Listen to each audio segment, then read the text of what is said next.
আসসালামু আলাইকুম ওরহমতুল্লাহি ওবরকাতুহ।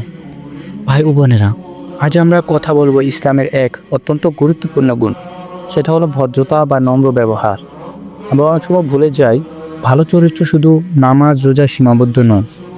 রাসূলুল্লাহ সাল্লাল্লাহু আলাইহি ওয়াসাল্লাম আমাদেরকে শিখিয়েছেন, আল্লাহ নম্র ব্যবহারকারীদের ভালোবাসেন।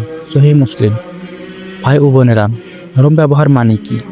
নরম ব্যবহার হচ্ছে আপনি কার সাথে কথা বললেন শান্তভাবে, এমনভাবে যেন সে আপনার কথায় কষ্ট না পায়। আপনি হাসি মুখে কথা বলবেন, কারো উপর রাগ প্রকাশ করবেন না, অন্যের ভুল মাফ করে দেবেন। আমাদের প্রিয় নবী সাল্লাল্লাহু আলাইহি ওয়াসাল্লাম কখনো কাউকে গালি দেননি, কখনো কারোর সাথে খারাপ ব্যবহার করেননি। এমনকি যারা তাকে আঘাত দিয়েছে তারাও তার কোমল ব্যবহারে মুগ্ধ হয়ে গেছে।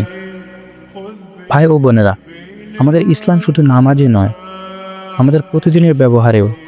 আমরা যদি সত্যিকারের মুসলমান হতে চাই, তাহলে কথা, আচরণ এবং মনোভাব সব কিছুতেই নরম ও ভদ্র হতে হবে। আসুন আমরা সবাই চেষ্টা করি আজ থেকেই আমাদের আচরণ সুন্দর করা। আল্লাহ আমাদের এই গুণ অর্জন করার তৌফিক দান করুক। আমিন।